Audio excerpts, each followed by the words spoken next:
welcome back to my channel. I'm Yasmin and this channel is all about my money journey. Here on this channel I share all about my income and my outgoings and my savings. I am trying to raise £100,000 to renovate my property to make it big enough for me and my two children. I live in London and the options are quite limited as to where in London we could afford to live. So the house we're in at the moment is the best option for us, but we don't have enough bedrooms. I've got a plan B because obviously £100,000 is a huge target. But in the meantime, I am just seeing what I can do to find money-making opportunities and hopefully hit this target. I've very recently become self-employed, so this channel is part of my income. So I really appreciate you all watching and sticking around, and if you haven't already, subscribing. In this video, I plan to show you my March budget and set aside some of the cash ready for my March cash stuffings. So let's get into it. So this is my intentional money planner that I designed. It's got some goal setting stuff in it as well. And then of course it moves on to the different ways that you can track your finances. It works for 6 months and it's completely undated, so you can drop in and out. I'm someone who tends to use a planner for 2 months really well, and then I might miss a month, and I really hated those pages being wasted. So it is completely undated, and you can buy this either on my shop or on my Etsy shop. It's printed in the UK and all the pages are sustainable paper sources as well. That's my planner. I love it.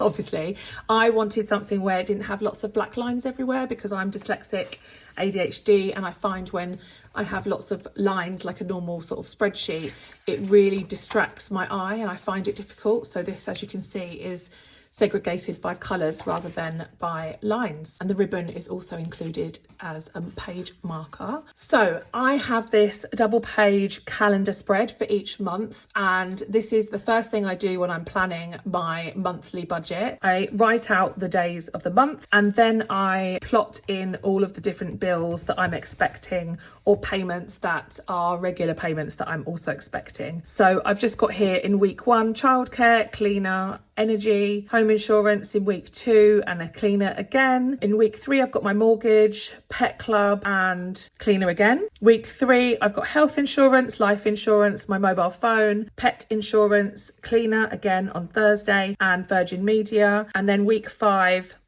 did I say week 3? I meant week 4. And then week 5, I've got my car payment and then cleaner again. So they're my kind of like fixed bills for the month. And then I transfer those to here and just list what they're planned to be in order so that it's easy to track throughout the month. And once I've been paid or paid myself, I have a savings pot in my bank account for each one of these bills. So I transfer the amount into that. And that's what this allocated column is for. So I now know that whilst I haven't paid the bill, I have allocated the funds to pay the bill. And then once it's actually come out, I'll fill out the actual. So we are slightly into the beginnings of March as I'm filming this. And so there are a couple of things that have changed. So I have my income over here, which is pay.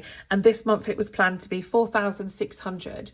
Now that's quite significantly higher than the previous month. Basically, I've been thinking about how I can best utilize my finances, and because I am now self-employed and I run a limited company, I can choose how much to pay myself. And because I'm good at saving now and I trust myself with the money, rather than paying myself a set amount every single month or week, I've decided to pay myself as and when I'm able to, and pay myself whatever cash I have available to me in my pay part of my business account. So when I have an invoice come in, I put 50% into pay and then the rest is split between expenses and tax. So the 50% into pay is what I am now taking out as pay. And because I'm on this really big savings challenge, I have decided to pay myself as much as I possibly can every single week or month or however frequently I do it. There will be weeks when I don't pay myself anything, but there might be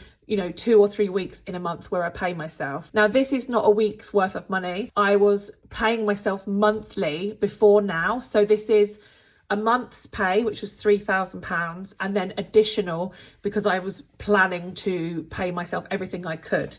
I was only expecting to be able to pay myself 4,600, but an invoice got paid quite quickly. So I have now paid myself £5,600. So that's an actual, but I haven't filled out the total actual just in case anything else comes in during the month. My goal for this month was to get ahead and feel secure. So obviously, having moved from employment to self-employed, I have a level of, worry and anxiety, and I've got to keep my business going. I am completely reliant on myself. I had a bit of a difficult month last month, as you would have seen in the previous video. There's been a lot going on, and so I just want to feel really secure with everything that I'm doing, and I think that by doing this, that will help. So I'll quickly run through my bills for this month. I've got childcare at £380, cleaner at £60, energy at £150, home insurance is £22, cleaner is £60, mortgage is £942, cleaner again at £60. I've separated it into the weeks this time so I can tick it off as I go. Health insurance is £122, life insurance is £14, my phone bill is £22, my pet insurance is £38,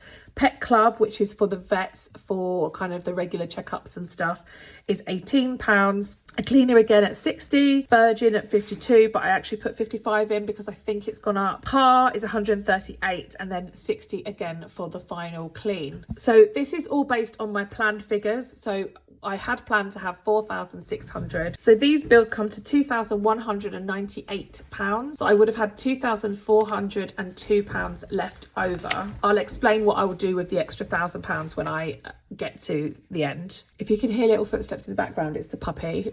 I'm really sorry. I can't obviously make him sit still at the moment. Then we come on to my variable expenses. I'm treating this as a 5-week month for the purposes of planning. And I tend to give myself £50 a month food budget. So I've got £250 allocated to food for the month. £50 for petrol, £80 for personal, £80 for social, £30 for household, £10 for miscellaneous, and £20 for travel. So that's £520 in total on variable expenses. So that's £520 on variable expenses, leaving me £1,882. I was already planning to be quite aggressive with my savings this month, and I'd planned and have moved £400 into my 100k savings challenge. The ISAs will remain as they are, but they did get money last month. Month ahead is due to get 500, and I have moved that across. An emergency also getting 500, and I have moved that across. And that's because obviously I was expecting to get paid £4,600, which is about £1,600 more than usual, which essentially is how I've been able to put some money into these savings. So that's a planned £1,400 into savings, leaving me with £482. Then coming over to my sinking funds, my £40 every month that goes to water. I was going to skip Callum's birthday for this month because it's in December, so we've got a good while. Amber was getting £40, car maintenance getting 40, garden 20. Christmas is not getting anything because I've been using my money from Top Cashback to fund Christmas, and I'm actually challenging myself to only use Cashback to fund Christmas this year. I will leave links below this video for all the different cashbacks that I use. Some of them will have referral codes where you get a little bonus for signing up using my code, so do check them out in case there are any that you're not already using. Home maintenance is getting £50, days out 20. Clothing, I'm skipping. Again, I'm funding this with sales on Vinted. So as I sell things on Vinted, I am putting the money straight into the clothing fund. The clothing fund was doing really well. It was almost about £200, but it is actually empty again because I bought some spring stuff for the kids just a bit ahead of the game, so they've got them. But yeah, it's nice to know that's it. It's done. I don't really have to think about clothes anytime soon. Occasions is getting 20. Giving is getting its usual 20. School is getting 40, kids activities is getting 20, education is getting 20, and health is getting 100 because I really need to get some new glasses. The total of all of the sinking funds is £430, which would leave a £52 bank buffer. And that is exactly what I would do with that money. I would leave it in my bank account to be spent whenever I am not able to use cash, or just there in case a bill is a little higher or something like that. But that obviously is, like I said, all based on the £4,600. So for now, at the beginning of this month, the additional £1,000 I have just put to one side in an account that I can't touch. So I am probably going to put it in month ahead and emergency, but I just haven't made that decision yet. So I've basically put it it's completely out of my bank account. It can't be spent on anything. So it's safely away. And essentially I just haven't pulled it into this budget yet. But yeah, I'm hoping that I can just split it between month ahead and emergency, because that would be really good to get those topped up. And obviously I'm paying myself money that I previously would have held off paying myself. I would have saved that in my business bank account to ensure that I could pay myself £3,000 next month. But I'm paying myself quicker, and I'm hoping that incentivizes me to do more work to bring more money in. We will see. It's kind of a method called profit first, which there's various ways of doing it. But yeah, I'm just trialing it to see if it makes much difference to my motivation and passion for the work that I do. I have then split my budget into weeks. So like I said, I've done all of these big payments into my savings. Then I've got childcare, cleaner and energy this week. These are the variable expenses and the sinking funds that I'm doing on each week. So it's exactly what you've seen already, but just split into the 5 different weeks. And that just makes it much easier for me as I'm tracking as I go through each week. And then I have this spending tracker here, which I'm going to be absolutely religious about doing this month. So if we go back to week 1, what I'm going to do now is I'm going to make the cash available for each week. So that's my monthly budget. I just wanted to go through the other things that are happening this month and some of my overall goals for the month of March. So I just want to highlight on here, the children are at a family's house here, and also will be actually at home, but someone's coming to stay with them here. I have some work commitments happening here, and then here I'm also away. So I'll be in Manchester that weekend. So I won't have the kids on these 2 weekends. On this weekend, however, we are going away with my sister and coming back on the Monday. So that will be a trip. So we'll be away for this, and then the rest of the month I think is pretty standard and quiet. So in terms of my goals, I don't know if anyone has seen my Instagram, but I recently had someone come to help me declutter and reorganize my office space, which is amazing. But I really want to make some progress on my sort of decluttering stuff. I still have pockets of belongings that just need a home or to go. So I want to finish decluttering before the end of March. I just feel like it's dragging on now.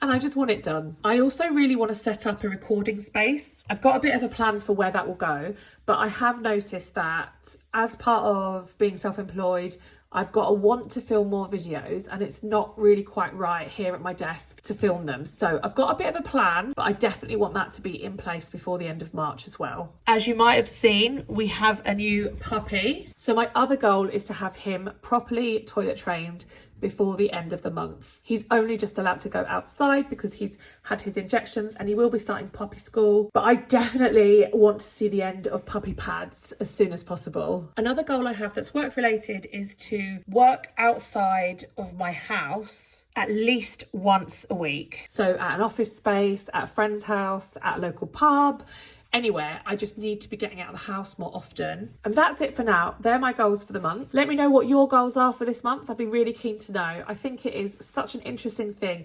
Everybody's goals will be different. Sometimes my goals are to drink water. That's how hard it can be to just stick to all of the healthy habits that we wish for ourselves. But I do think that if you keep practicing and keep making goals, eventually you do find that you can stick to them, and that's when you can build new goals up on top. Thank you so much for watching. The next video will be cash stuffing for the first week of March. I really appreciate you being here and watching through to the end of the video. Don't forget to subscribe, hit the little bell button if you want to see more of my videos, and I will see you in the next one. Bye.